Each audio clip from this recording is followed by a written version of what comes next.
আসসালামু আলাইকুম। আজকে আমি বানাবো চিকেন মোমো। চলেন দেখে নিই কীভাবে বানাবো। প্রথমে এখানে 1 কাপ আটা নিয়ে নিচ্ছি। তার মধ্যে দিয়ে দিচ্ছি সামান্য পরিমাণ লবণ, 2 চামচ সয়াবিন তেল দিয়ে ভালোভাবে মাখিয়ে নিচ্ছি। কিছুক্ষণ মাখানোর পর যখন ভালোভাবে তেলগুলো মিশে যাবে তখন আমি এখানে অল্প অল্প পানি দিয়ে একটা ডো বানিয়ে নেব। আমি এখানে কিছুক্ষণ পর অল্প অল্প দিয়ে ডো মেখে নিচ্ছি, নয়তো বেশি দিয়ে দিলে নরম হয়ে যাবে। কিছুক্ষণ মতার পর আটার ডোটা আমাদের রেডি হয়ে গেছে। তারপর আমি এটাকে উপর থেকে কিছু তেল দিয়ে 10 মিনিটের জন্য রেস্টে রেখে দেব। আমি ধনিয়া পাতা, কাঁচামরিচ, গাজর, পেঁয়াজ কুচি আর মুরগির মাংসের কিমা নিয়ে নিয়েছি 1 কাপ পরিমাণ। নিয়ে এখানে পেঁয়াজ বাটা দিয়ে দিচ্ছি, সামান্য পরিমাণ আদা বাটা, রসুন বাটা দিয়ে সামান্য পরিমাণ 1 চামচ লবণ দিয়ে ভালোভাবে মিশিয়ে নেব। ভালোভাবে হাতে মাখিয়ে এগুলোকে একসাথে মিক্স করে নেব। ভালোভাবে কিছুক্ষণ মেখে নেব।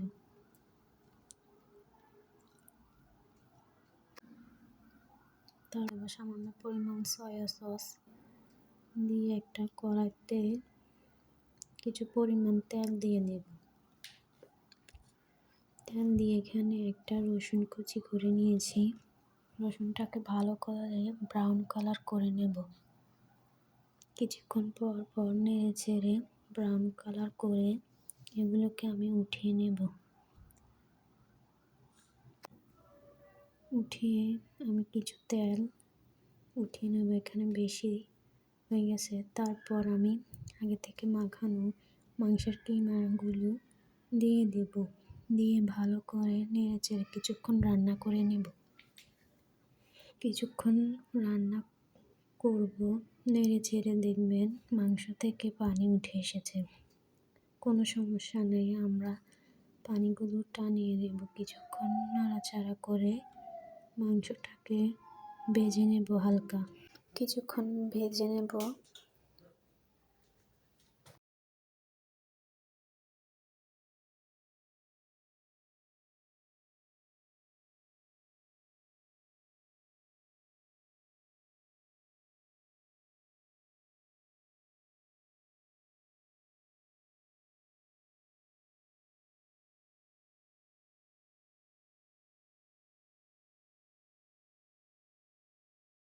তো আমার ভাজা প্রায় শেষ। থেকে উঠিয়ে রাখা কুচিগুলো দিয়ে ভালোভাবে আবারও মাখিয়ে নেব। থেকে কিছু পরিমাণ লেচি কেটে রুটিগুলো বানিয়ে নিয়েছি। এখন আমি মোমোর ভিতরে পুরটা দিয়ে মোমোগুলো বানিয়ে নিয়েছি। আপনারা যেভাবে ইচ্ছা সেভাবে বানিয়ে নিতে পারেন, সহজ যেভাবে।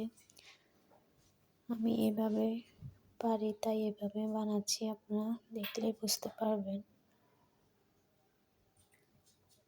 আমি এভাবে সবগুলো মোমো বানিয়ে নিচ্ছি।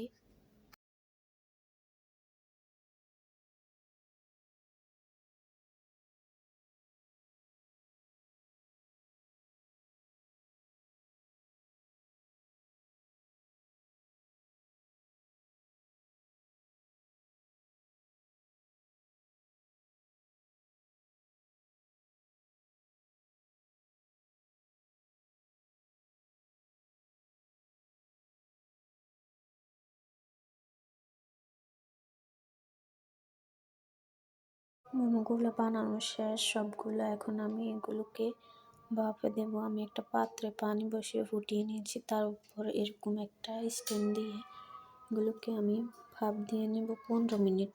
আপনারা যেভাবে সহজ আপনাদের সেভাবে দিতে পারেন। দেখুন 15 মিনিট পর আমার মোমোগুলো হয়ে গেছে।